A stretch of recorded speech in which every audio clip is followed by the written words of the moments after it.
Good evening, and welcome again to Public Perspective. I'm your host, Kevin McDermott, and tonight we'll return to a subject we've been examining more often lately, the subject of animals. Tonight, our guests are the organizers of the Festival of the Horse and Drum.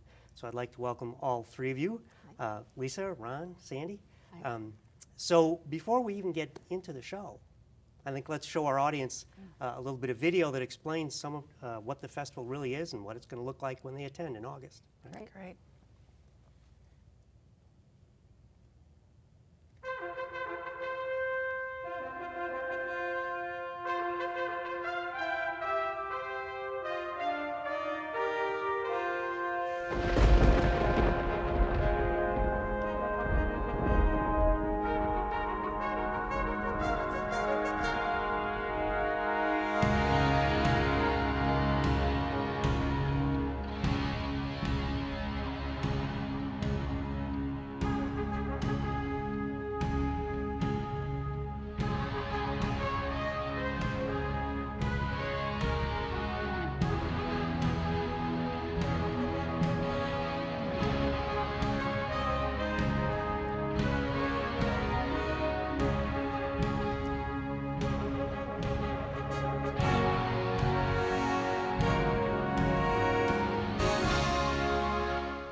Well, pretty impressive. Thank you. So there's a lot in there, right? There's Right. a lot going on. When we just look at those images there, there's horses from every era of history, from all different walks of life. So tell me about the festival. I mean, what are we going to see if we go? Is this a representative image that we're going to see all sorts of things about horses we might not have even thought about? Lisa, what do you think? Well, we're the first ever multicultural, multimedia equestrian event that's ever been put together of this kind of gathering. In the country, in the world? In the world so far that we know, with an international jousting and tournament and the African American Cowboy Buffalo Soldier Museum and the American Indian Native Powwow that will be going on, and we have equine abilities, everything you do therapeutically with the horses. We have a farm to barn, farm to school, farm to table area with University of Illinois. We have all kinds of different things. The Hispanic community and their horses. So, Ron, you being the cowboy here in the group, You got it. tell us a little bit about what's the cowboy perspective on this festival, and what are you guys doing, and how are you involved, and what are you hoping to be able to show the people who attend? Well, the Cowboys are going to be part of the narrative. We're all coming. Everybody's coming to this. You know, it's going to be Native American, as you can see on the video, cowboys, dressage, jousters, everybody's coming. And with the Cowboys and the Cowgirls, we're going to bring an event called the Tanner and Glaze Western Horse and Game Competition. Tan and Glaze? Tanner. Tanner and Glaze, okay? And it goes back to a legend of Tanner and Glaze. Was about two people who thought they could bring together the best country and Western horse show, bringing all kinds of people of different cultures and nationalities to come together, compete, eat, and fellowship. And that was the legacy of Tanner and Glaze. So we are going to bring that history and that spirit to this. So we're having all the Cowboys and Cowgirls come, and we're going to have stuff like traditional things like barrel racing, which everybody's seen. There's an event called pole bending. People in the horse world might know about pole bending. Pole bending. Yeah, it's like That a sounds slalom dangerous. race. If you watch skiers, traverse the poles. Well, they do it on horses. Okay, and that's called pole bending. Because they'll Yeah. run the poles as they go by. Yeah, and that's an event. There's an event called the relay race, which is a throwback from the old Pony Express race. And if you've ever run track and field, you've seen a relay race. Imagine it on horseback. It's Little thrilling harder. and it's exciting. And if you drop that baton, you It's can't over. stop to pick it up. It's over. Right. It's over. And the Escaramuza girls. Yes. Yeah. So Sandy, and you have a little bit of different perspective on horses and their interactions with humans, right? Correct, correct. I'm an equine therapist, and it's been about the past 20 years that the field has really begun to evolve using horses as healers, as it were. Because I think equine therapist, and I know I said this earlier, you're performing therapy on horses, but that's not what you're doing, right? No, it's mental health for people. Typically, we've used groundwork for them and set up, I design metaphorical tools, as it were, of activities for them, for the people to do, and then we process that and talk about it. And what's powerful about equines and people for healing is that horses have a way to touch your heart that other animals don't. And here's the difference. Dogs, which I love, quite frankly, love to make you happy when you're sad. They lick you and then it's like you're good to go. Horses, on the other hand, mirror your emotions. So if you're really sad, then they model that. If you're angry, trust me, that horse will be angry and is across the field and running away before you can say boo. So the powerfulness of who they are really helps healing much faster. So give me an example of what would be a horse and human interaction in this therapeutic setting. What would the human do? What would the horse do? Here's a good example. I just had this with recently. I've been working with boys from jail for about the last 8 years, weekly. And Boys from jail, teenagers who are in yes, in they're jail. incarcerated. Thank you. In Kane County, and we had a mounting block on the ground, and the goal for them was to please take this horse and get that horse to put its feet up on this big block. And so it's very experiential, it's quiet, and I really looked at how the person approaches the horse. Are they timid? Are they aggressive? And more importantly, were they able to follow through? And what happened was this young man pulled this huge big horse up very gently, like a feather, very lightly, and the horse put its feet on top and then jumped off quickly. And the boy's comment, first of all, was, oh, he doesn't like me. He must be mad at me. And it's about how do you approach people in your life. If people get too close to you, is that what you do then? Do you push them away? So we use that metaphor then for their healing and so they can grow. So the interaction of the human and the horse gives Yes. you insights into how Yes, this absolutely. person And is then interacting with other people. Yes, then you can develop metaphors from that. So that's a fairly new field, but at the festival, not only will we have that, but we also have horses with people that are disabled and showing how that healing occurs too, much like we saw in the beginning with And that young Rupert. man. And Rupert. In Rupert, yeah. We have Rupert Isaacson coming, who is wonderful. He took his little boy to Well, Give Mongolia. a little background. Rupert Isaacson is whom? He is a new person that's in our field in terms of healing with horses. Different perspective than mine because he's not a mental health person. But he developed this wonderful model of how to help autistic children, not just hippotherapy, which is the mounted therapy that we've done in the past with kids that have those kind of needs. He put his little boy on the back of the horse, and simply, trust me when I say this, just the movement alone helped this young boy speak. To overcome his autism. And was Be it the able first to time communicate. first time that the child had spoken? Yes. So very that's impressive. how powerful equines are, whether it's using it with at-risk children or whether it's using it with autistic children or whether it's working with cowboys. Oh, wait a minute. She kind of looked this way. Autistic children and said cowboys. Okay. Not drawing a correlation Right, between the one and the right. And other, he's right? bringing his movie too. Yeah. Right. It's just very powerful. And he'll be at our festival, and he's going to be our first film that we show on that first evening, which is Thursday, August 15th. 15. So, Ron, coming back this way in the direction of the guests, Okay. how you're sitting here.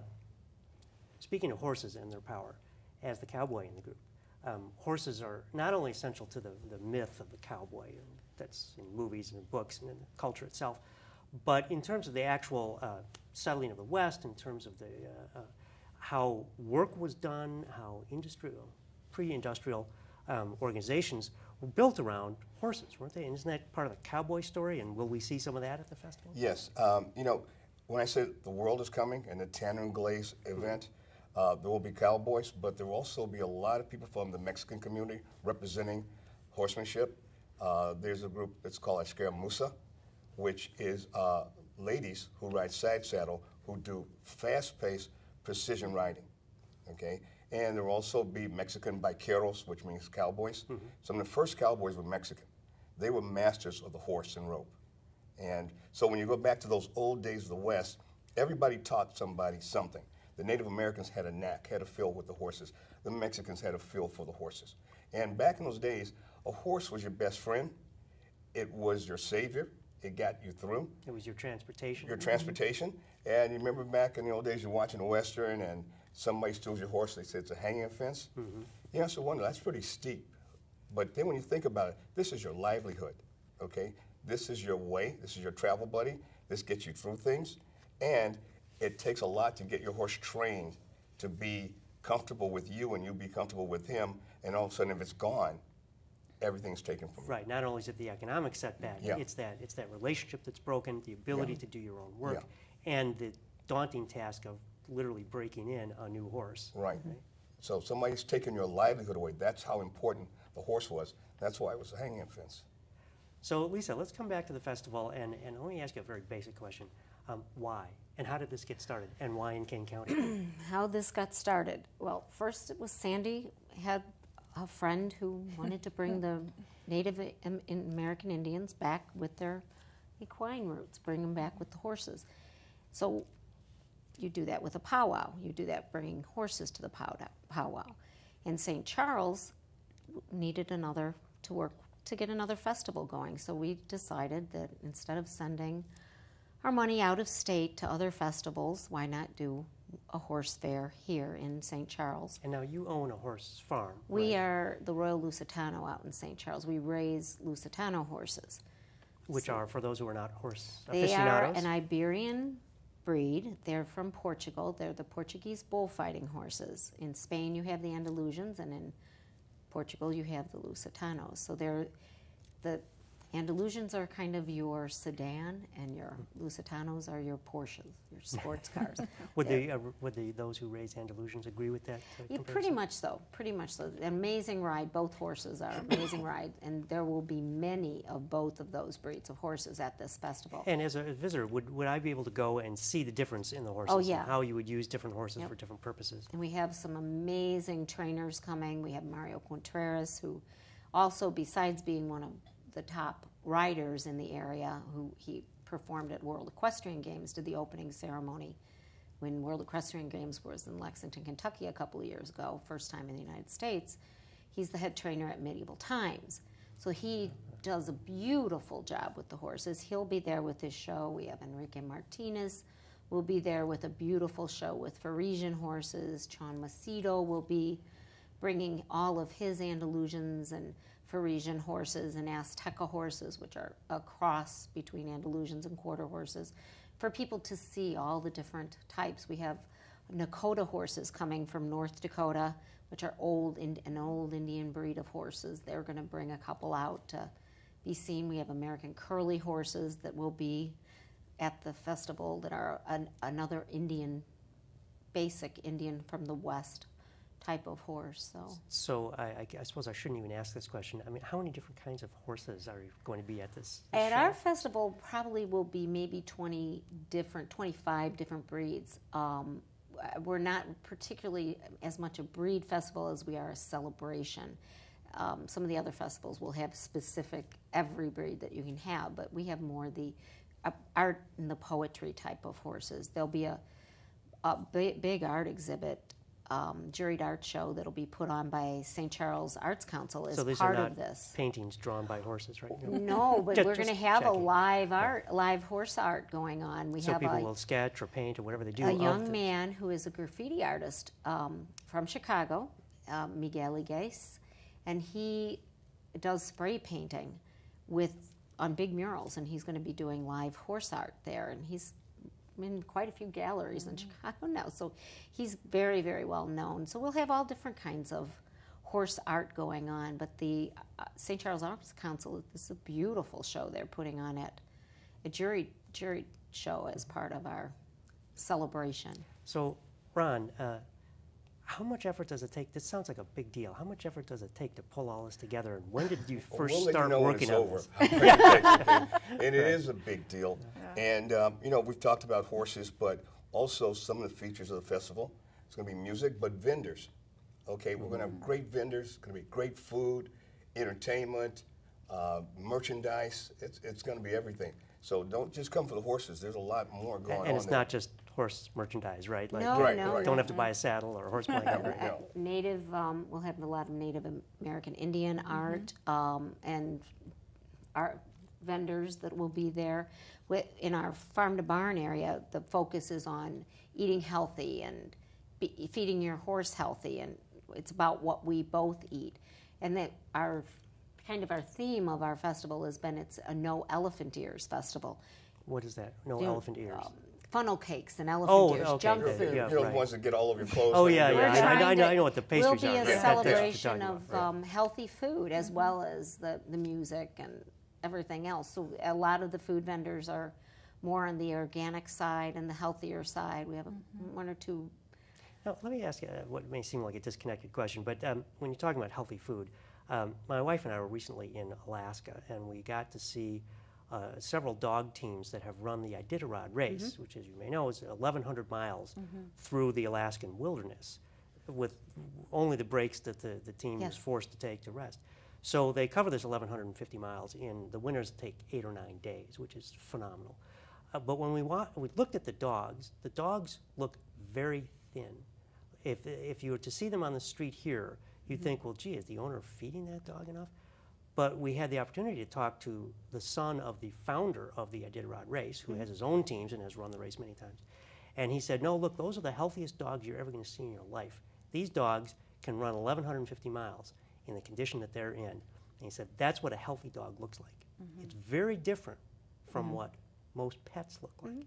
And he claimed, of course, that most pets are overfed and underworked, and so they didn't look the way they should look. So when you talk about healthy food and thinking about horses and how much work horses do we see that in the horse population as well, especially people who keep horses? Is there an effort to try to feed them more healthy food? Has the same thing happened with horses that we've seen with pets? Exactly. Everyone is concerned about what goes into their horse, and it makes the horse live longer, taking care of We all them. love our horses.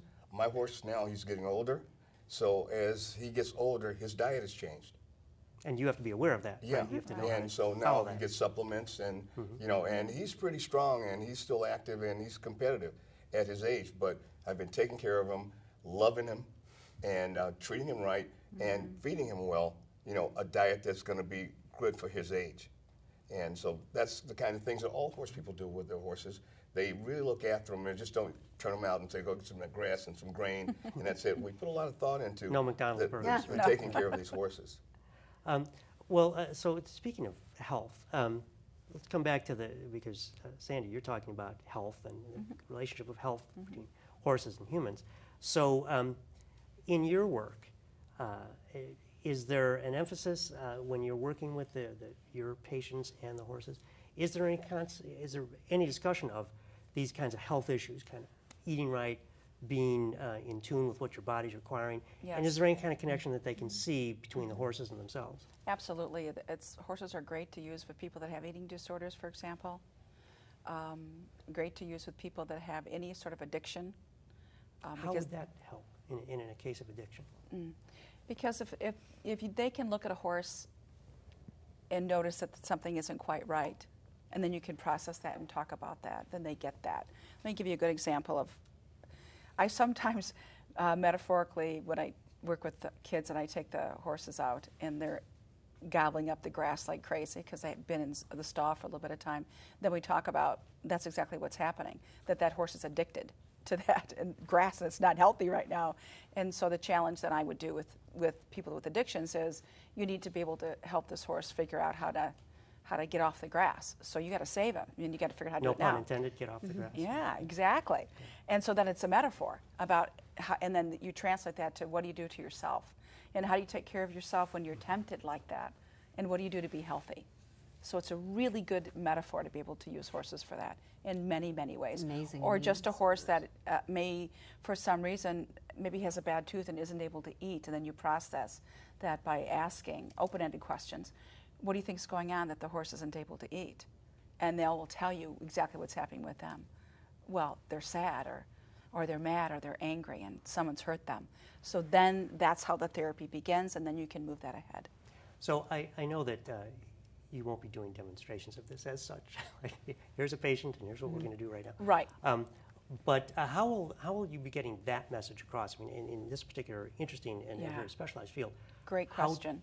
How does that get portrayed at the festival? Well, I will be doing a demonstration, and I will be using real-life people. Really? I will preface it by not going too deeply, much like we do when we do team building, when we do have groups of people that come out and want to work with horses and learn about themselves. So you, as a therapist, you just back off of those very tender questions, and you leave it more general so that people feel safe. And because even with demonstrations, sometimes things float to the top. So our demonstration, that's what we'll do to make sure that it's quiet enough and sensible enough that people aren't going to get emotionally hurt in the process. Let me switch gears a little bit from that and come back to the organization of this event. What's the toughest hurdle you guys have to come over or get over in order to make this happen? Toughest hurdle.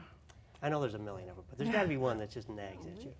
Well, I think the effort to any event is getting the word out and getting people to come in and see it. Because once they come in and see it, it's a done deal. Because everybody's going to have such a good time. We won't worry as much for the next time because it will be word of mouth, and people have had such a great experience. It's just kind of go on and on and on. We're And booked for the next 5 years out. Right. Oh, really? Every year yes, for the next we'll 5? do it every year.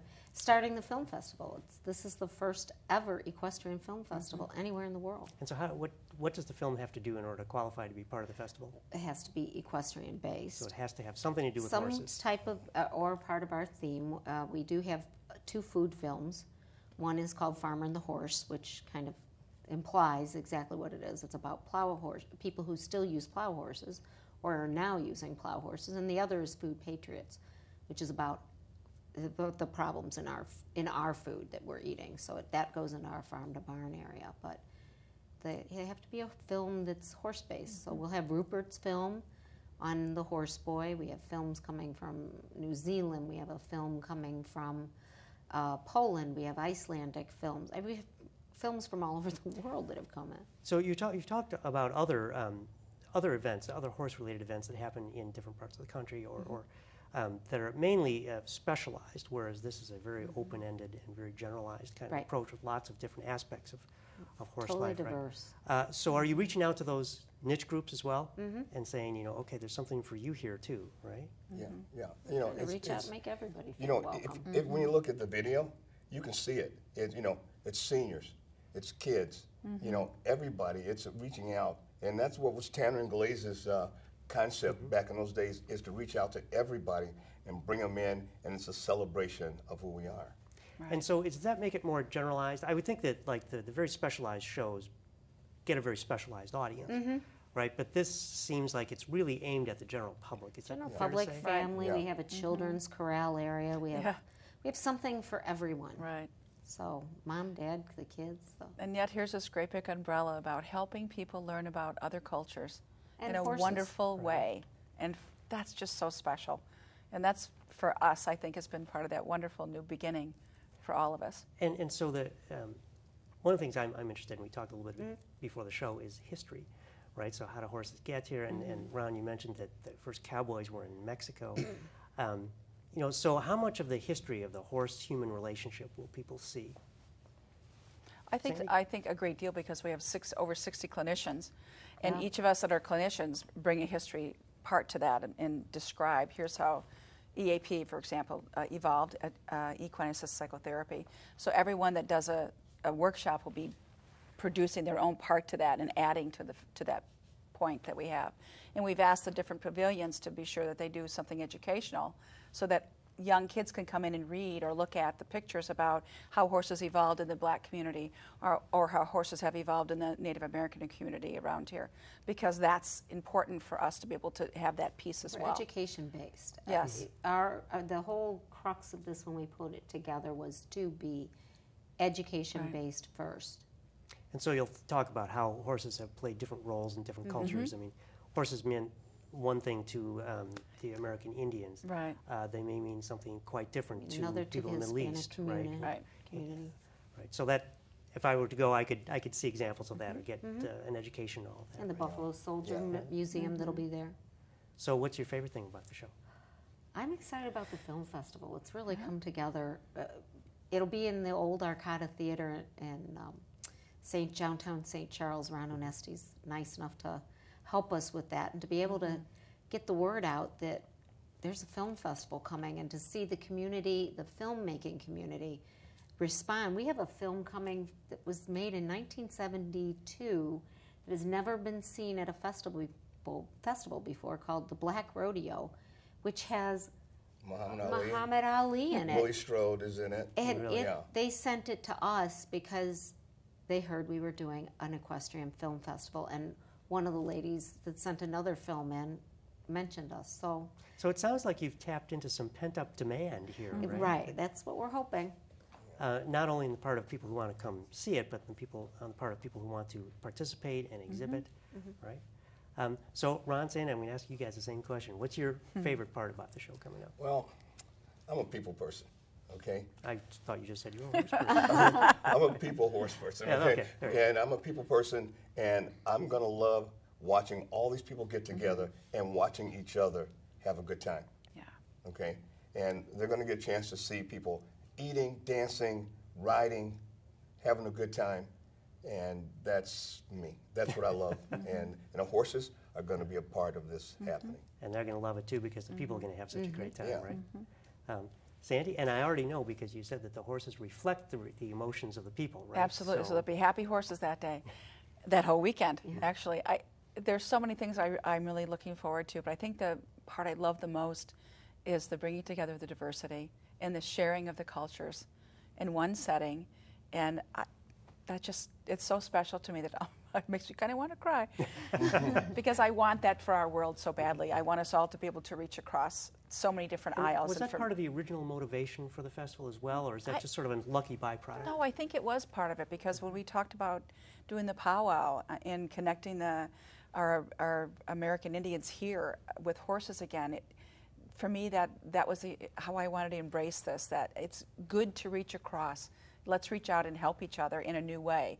And our festival is a celebration of all of that together. And I'm really happy that I'm going to do that with, and I'm looking forward to more in the future with that. So all of you guys have come together to do this great groundbreaking event, right? And is 5 years the plan for the short term, or you're hoping to make this We're an hoping to annual, make it an permanent annual event? event, permanent for St. Charles. Just like the Scarecrow Festival, it'll be the Festival of the Horse and Drum. Yep. With that, we're actually just about out of time. So I want to encourage everyone who's watching this to come to the Festival of the Horse and Drum in Kane County, August 17th and 18th. Yep. Right. Yeah.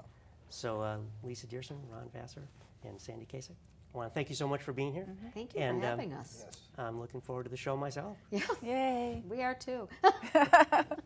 And I want to thank you for joining us once again on Public Perspective. I'm your host, Kevin McDermott. You can find us every Saturday night at 8 on Comcast Channel 19, and you can see us on the web at publicperspective.tv. So until next time, thank you and good night.